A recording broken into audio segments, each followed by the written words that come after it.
రాధా మనోహర్ దాస్ వెధవా, రాధా మనోహర్ దాస్ ఓ సన్నాసి. అరే రాధా మనోహర్ దాస్, నీకు రాజకీయాలకు సంబంధం లేదంటావు, మళ్ళీ నువ్వు నరేంద్ర మోడీ పరిపాలన గొప్పదని ఎలా చెప్తావురా? ధర్మం గొప్పదని ధర్మం గురించి పోదు. అతను వచ్చాక ఈ మత విద్వేషాలు ఎక్కువైపోయినాయి అన్న. కాదు బాను, నేను మనిషిగా చూడలేని పరిస్థితుల్లో ఉన్నా. నేను ఒక రాజకీయ పార్టీలో ఉన్నా.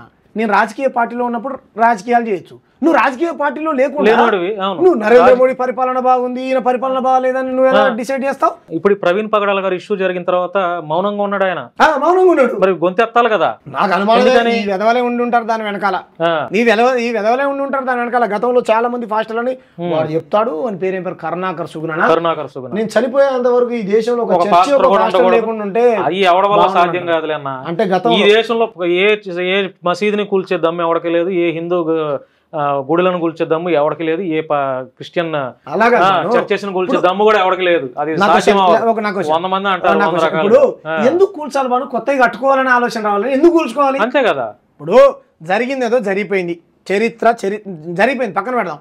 ఇప్పుడు మీరు చెప్తున్నటువంటి చరిత్ర ఏదైతే అలా చెప్పకపోతే వాళ్ళకి భిక్ష లేదు కదా. మరి ఇప్పుడు మమ్మల్ని అంటరానోళ్ళని చేశారు, మా మూతికి ముంత కట్టారు, ముడ్డికి చీపిరి కట్టారు, ఊరవతల వెలివేశారు మిమ్మల్ని ఎన్ని ముక్కలు నరకాలు చెప్పండి. మేము ఇన్ని సంవత్సరాలు పడ్డటువంటి బాధ ఇప్పటికీ పడుతున్నారు కదా. మరి తీద్దామా? చరిత్రను తీద్దామా? ఒప్పుకోరు దాన్ని. ఎప్పుడో తుర్కిషులు వచ్చారు, లేకపోతే మహమ్మదులు వచ్చారు, బ్రిటిష్ వాళ్ళు వచ్చి గుళ్ళని గోపురాలను ధ్వంసం చేశారని నువ్వు పగని ప్రతీకారాన్ని పరాయి మతస్థుల మీద పెట్టాలనుకుంటున్నావు కదా. నేను ఈ దేశంలో పుట్టినావు, ఈ దేశానికి నువ్వు వలస వచ్చి నన్ను ఇన్ని హింసలు పెట్టావు, నేను నా సమాజాన్ని కూడా నీ మీదకి ఈ విధంగా రెచ్చగొట్టాలా? కాదు కదా. నువ్వు పెట్టినటువంటి బాధలకు నీకు ఏ శిక్ష వేయాలి చెప్పు? తప్పు కదా. దీనికి సనాతన ధర్మాన్ని అడ్డం పెట్టుకోవడం. బీజేపీ విధానం ఇటువంటి వాటన్నిటిని సమర్థించేది బీజేపీ. సో మీరు అన్నారు స్టార్టింగ్ లో, ఎందుకన్నా మీకు బీజేపీ, నాకేం బీజేపీ మీద పగ, మీరు వ్యతిరేకం. నరేంద్ర మోడీ గారికి ఏమైనా గాయం అయితే నేను ఓపెన్గా చెప్తున్నాను, ముందు గాయపడేది నేనే. పర్సనల్గా ఏ మనిషి శరీరానికి గాయం కావాలని నేను కోరుకోను. బీజేపీ ఆలోచనతోని సిద్ధాంతంతోనే నాకు పంచాయతీ తప్ప వ్యక్తులతో నాకు పంచాయతీ లేదు. రా కూర్చొని మాట్లాడదాం, అందరం కలిసి బతుకుదాం. విడగొట్టేటోడు ఉంటే క్రైస్తవుడైనా వ్యతిరేకిద్దాం, చెప్పులు తీసుకొని కొడదాం. విడగొట్టే క్రైస్తవుడు ఉంటే మనం చెప్పులు తీసుకొని కొడదాం. విడగొట్టే ముల్లా ఉంటే మనం చెప్పు తీసుకొని కొడదాం.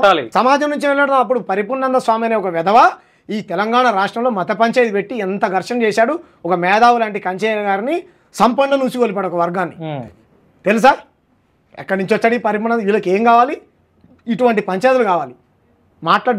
మేధావులు అనేటోడు మాట్లాడొద్దు, వాళ్ళ గొంతు నొక్కేయాలి, లేకపోతే మెజారిటీ సమాజాన్ని వాళ్ళ మీద కూసిగొల్పాలి. ఖబర్దార్. మీరు అన్నారు చూసావా, అందుకే ఎవడైతే తప్పు చేస్తే, ఎవడు తప్పు చేసినా హిందువా ముస్లిమా క్రిస్టియన్ వాడి పతనం కూడా చేయాలి, చట్ట ప్రకారం చర్యలు తీసుకునే విధంగా ఫైట్ చేయాలి. చంపడానికి వస్తే చంపడంలో తప్పేముంది? ఆత్మరక్షణ అంతే కదా. మరి ఎందుకు చంపుతా ఉన్నారు మీరు? ఇప్పుడు ప్రణమల ప్రణయ్ ఎవరైతే ఉన్నారో అమృత ప్రణయ్లు వాళ్ళిద్దరు ఇష్టపడే కదా పెళ్లి చేసుకునేది. బలవంతంగా ఏమైనా లాక్కపోయాడా? మేజర్స్ బలవంతంగా ఒక అమ్మాయి వెనకాల అబ్బాయి బలవంతంగా పడితే నువ్వు ఖండించు, తప్పులేదు, ఓకేనా? ఇద్దరు ఇష్టపడే కదా పెళ్లి చేసుకుంది. పట్టపాటి నడి రోడ్డు మీద నరికి చంపాడు కత్తులతోని మిర్యాలగూడలో. ఇప్పుడు ఏమైంది ఆ ఇష్యూ? ఏమైంది ఇప్పుడు చెప్పండి. తండ్రి చనిపోయాడు, బాబాయ్ జైలుకి పోయాడు, లైఫ్ పడ్డది, అందులో ఇన్వాల్వ్ అయిన వాళ్ళందరికీ లైఫ్ పడ్డది.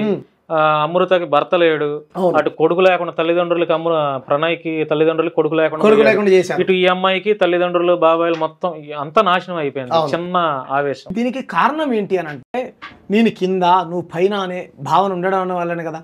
ఒరే నాయన, ఈ ఒక కులం కింద కాదు, కులం పైన కాదు, మనందరం మనుషులం అనేటువంటి పరివర్తన మనం సమాజంలో తీసుకురావాలి. కానీ వీళ్ళు ఏం చెప్తారు పొద్దున్న లేస్తే? ఇటువంటి వాటి మీద డిబేట్ పెట్టండి, తప్పులేదు.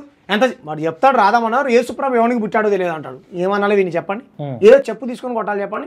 అల్లా ఎవడికి పుట్టాడు ఏమనాలి చెప్పండి విని? అరే నీకు నచ్చకపోతే నువ్వు నమ్మకురా భయ్, నచ్చినోడు నమ్ముకుంటాడు.